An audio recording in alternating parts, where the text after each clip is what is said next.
Good day, Poudre Riverfest people. I am Josh Bruening. I'm General Manager of Poudre Pet and Feed Supply, the Poudre Pet and Feed Supply. This month's theme is wildlife, and so we thought it best to talk about some of the products we sell at the stores regarding backyard bird feeding and also some squirrel feeding and things like that. To start, I think I'll go through some of the feeders because you need feeders before you can put seed in them. There are several different types of feeders, and you can see I have several up in my backyard here. This is a platform feeder, easily accessible. This is a tube feeder. There are several different types of tube feeders that hold different types of seed. This is a suet feeder over here, right here, and then in the back as well. And then this is just, that's called a globe feeder. It's essentially a tube feeder with a cage around it, very much like this one right here. This is mainly to keep the squirrels out and let the birds in, although you will find that squirrels have a really good habit of figuring out a way to get into your bird feeders. This is another example of a tube feeder. This tube feeder is a thistle feeder and sunflower chip feeder, and it's geared towards smaller songbirds like pine siskins or American goldfinches, black-capped chickadees. This tube feeder, because of the larger holes, can support larger seed like sunflower seed, peanut chips, sunflower chips, things like that. We have hopper feeders. These are simple if you're just starting out and you want something very simple. You can hang this from anywhere, mount it anywhere, and the birds just perch and eat. And if you don't have a feeder, as you can see, I've spread seed on the ground around the lilac bush here. That usually keeps the squirrels on the ground rather than on the feeders, and allows the birds to eat freely from the feeders I have up. One note about feeders, I should say, it is very important to keep your feeders clean. A lot of songbirds can contract conjunctivitis, which is essentially pink eye in humans, and it's basically a death sentence for them because if they get pink eye, their eyes close just like humans' eyes do, and when they can't see where to fly or see where to find food, obviously that's not a good thing for them. So make sure, and this is any feeder you have, and including, I have a bird bath back there. Bird bath is a pretty common place as well that they can pick up diseases. So make sure that you keep your feeders clean. I have several hummingbird feeders in the back. It is May 4th. This is the time where our hummingbirds come back into Colorado. Hummingbirds. We have four main species of hummingbirds that come through Colorado. The ones on the Front Range are predominantly broad-tailed hummingbirds and black-chinned hummingbirds. Broadtails are far outnumber the black-chins. And in the fall, we have a couple, one called a rufous hummingbird and one called a calliope hummingbird, which is our smallest bird in the U.S., that come through in fall migration when they're heading back south. Having your feeders up early is great because the birds are flying thousands of miles to get back. It's obviously a little early for a lot of the flowers that would provide natural nectar for them. So getting the feeders out early is a good thing, so that when they're flying by, when they see the bright colors from the feeders, they get attracted to them. A couple notes about sugar water. It's as simple as boiling 4 cups of water and adding 1 cup of sugar. After the boil, dump the sugar in, dissolve the sugar, and take the water off the boil. Put it in a container and cool it down. Don't ever bring out scalding hot water immediately for obvious reasons. But that's it. Do not add dye at all. Dye is not good for the hummingbirds. That's why most of the feeders I have bright colors on them rather than adding the colors to the water. The hummingbirds in the natural world don't ever get attracted to red dye #5 flower water. So please avoid any dyes in any hummingbird food ever. There are some commercially sold nectar packets, but honestly, sugar water and it's simple pure cane sugar. It's almost even better to just use the white sugar than it is any brown sugar or anything like that. Cleaning hummingbird feeders. Simple soap and water. You will find that sugar water, when it's out in the sunlight over a good amount of time, especially really warm days, that it will get slimy. And you will want to make sure that you take care of that at least once every other week. If the hummingbird feeders face the sun at all times, I know people that will clean them at least once a week. It's good for the health of the hummingbirds, and frankly, if the water has gone bad, you will notice that the hummingbirds won't be coming to the feeder as often. All right, let's talk about some food that will attract birds of all kinds. Really, what you feed is dependent on the season. In winter, when there are no insects around, which a lot of our normal backyard birds eat in the summer, grassland birds, they will eat bugs all summer, and then when grass goes to seed or sunflower goes to seed, then they will start working on eating the seeds. But for your backyard birds, your backyard feeders, you should always have some sort of mix or just straight sunflower seeds. Sunflower seeds have the highest concentration of fat and good nutrients that will continue to keep the bird healthy, especially in winter. You should always have sunflower seeds, whether that's in the shell or out of the shell. Millet is another one that is also high in fat, and you will find in most mixes. Peanuts, anything with good oil, so anything humans eat. Sunflower oil is in a lot of things that humans eat. Peanut oil, obviously we use peanut oil in cooking a lot. It's very similar in birds. They're searching for the same nutrients, especially for birds that are going to migrate. So late fall, you should have this stuff out so that they can pack on the fat so they can fly however far they fly. Thousands of miles south to South America at times. Thistle is another one. Thistle is going to attract your colorful finches, your pine siskins, depending on where you are, red crossbills, chickadees, nuthatches, goldfinches, and we tend to have a lot of those on the Front Range in the winter.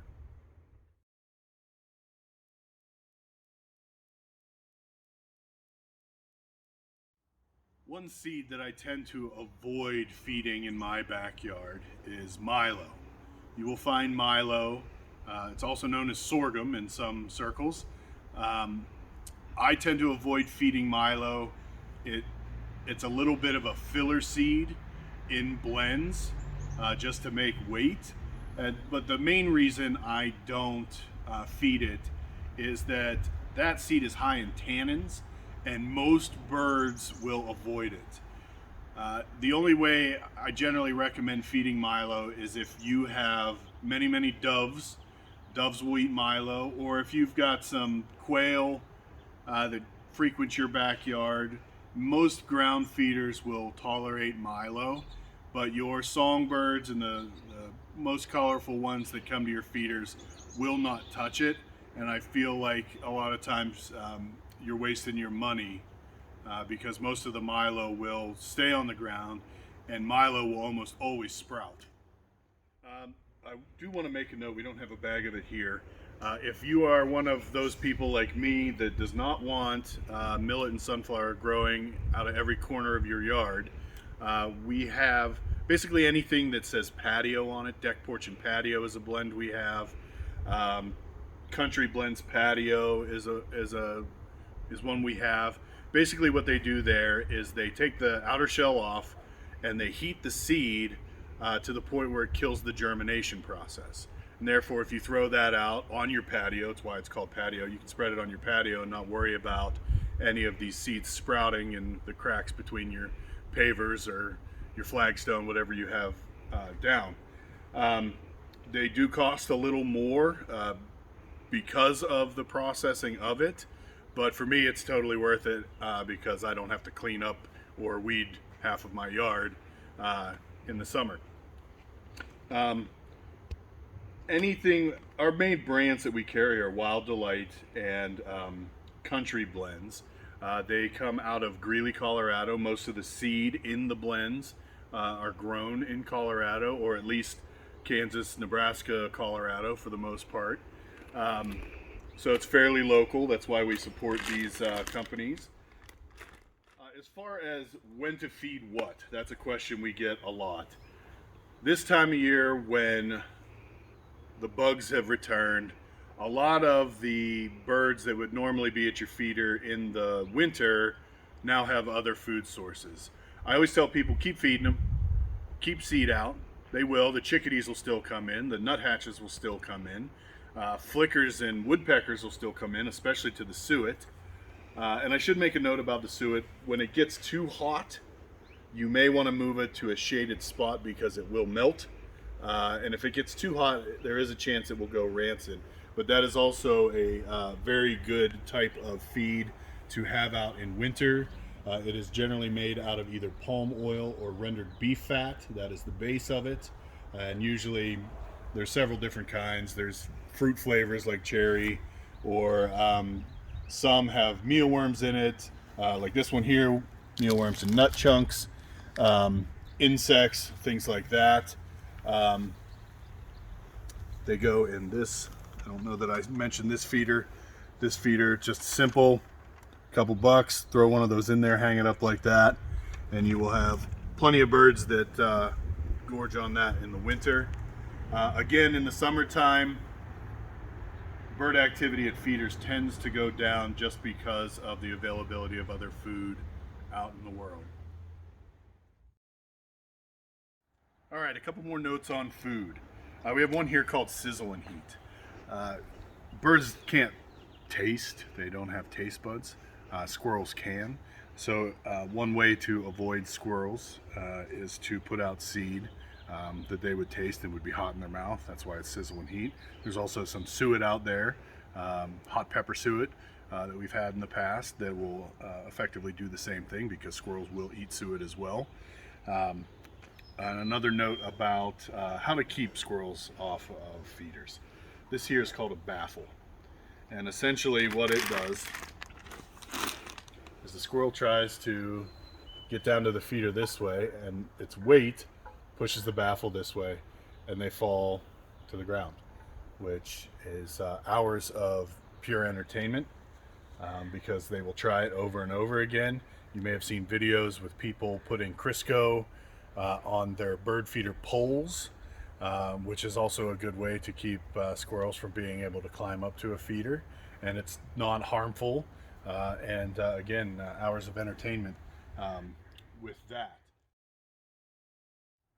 All right, I've spent a lot of time talking about how to avoid squirrels, but maybe you're one of the ones that loves to feed squirrels. We have several options for that. Peanuts are obviously a very good option. We sell peanuts in the shell, peanuts out of the shell. Obviously in any of these mixes, the squirrels will go nuts for them. We sell they're like little squirrel, we call them squirrel chairs. And it has a little screw coming up, and you can just screw on a ear of corn. So we sell the ears of corn, and that way they can just sit there and mow on that. That's another good way to keep the squirrels off your feeders, is to give them their own spot. Certainly they're a lot of fun to have in the backyard. I get a lot of questions about, I have too many blackbirds or grackles around. What can I feed that will deter them from coming in? The biggest thing generally is to feed safflower seed. That tends to be one that they will avoid. And a lot of times what you can do is you can set a feeder on one side of the yard that has a lot of safflower in it and a mix of other stuff, and then a feeder on the other side of the yard that maybe the grackles and blackbirds, red-winged blackbirds, things like that, will go to, and kind of keep them separate. That way the birds you want to see have their feeder, and then the more obnoxious ones that come in groups of 100 or more and clean you out real quick, they have their own spot to be at. I've also heard, though I have not tested this myself, some people don't care for the bluejays when they come in large numbers, because they tend to roll in posses. They tend to be cocky birds, and I've heard that if you put a feeder higher up, they like to feed higher in a tree. So they would feed up there, while your smaller songbirds, finches and that, would stick to the lower feeders. Another note about where to place feeders. This is my green ash tree. I have another one over there, another ash tree, but I don't have any feeders in that. And the reason for that is I have my lilac bush right here, I've got an apple tree right there. They're lower to the ground and they create a lot of cover. We have neighborhood Cooper's hawks, and the Cooper's hawks, their main prey is smaller birds. And I like to make it so that the songbirds have a quick out to a safe spot. And I've seen it over and over and over again in this yard. When the Cooper's hawks come through, they all fly right into that lilac bush, because they have a better chance of not dying. One other note about food for birds that are not necessarily seed eaters. We do sell buckets of mealworms. This is great in the winter time, specifically for any of our wintering American robins that are hanging out, or flickers are anteaters. If you see a lot of little holes poked in your yard, that might be from a northern flicker, because their main source of feed in the summertime is ants. But in the winter they will hit suet. They will eat just about anything, but they will eat mealworms along with the robins. It mirrors what their normal prey would be in the summertime. We've all seen robins listening to the ground for worms. Well, if the worms aren't moving because it's freezing outside, mealworms can be a good substitute for them. So we've talked about what feeders to use, what seed to put in the feeders, and other types of food for your backyard birds and squirrels. How do you enjoy them? Well, there's a million ways to enjoy them. Wintertime's best in your sweatpants and t-shirt with a cup of coffee in your hand, looking out your window while it's snowing or whatever. If you're looking for tools to use, obviously binoculars, it's the way to go. Especially when you're far away from whatever you're trying to see. Not everybody has a feeder directly on the outside of their windows. For me, I've got about 30 yards. So I use either my binoculars. I do have a spotting scope, because bird watching is something that I do as a hobby and in my free time. And many people at this point are out there with binoculars, spotting scopes, and cameras. I bought myself a camera just so I could take pictures of birds specifically, but the best part about bird watching is when you're paying attention to what's outside, you end up seeing many other things. I saw a swift fox out on the Pawnee the other day while I was bird watching, and it was beautiful and fun to see. Binoculars can be picked up from, depends on how much you want to spend. Spotting scopes are obviously a little more expensive, and so are cameras, but regular point and shoot cameras work. $100 pair of binoculars work. It just depends on what you're looking for and how much you want to spend. We at Poudre Feed Supply, we spend a lot of time training our employees so that we can help anybody with questions regarding what we've talked about, the feeders, the seed. I even get questions quite often where a customer will come in saying, I saw this type of bird and it was this color and about this size, and we'll try and figure out how to ID it. With regard to the seed we sell, this one, Wild Delight, has a frequent buyer card. You can come in, buy so many, get one free. And but most of the seed that we sell is good to go, good to put out immediately, and good to eat for all your critters in the backyard.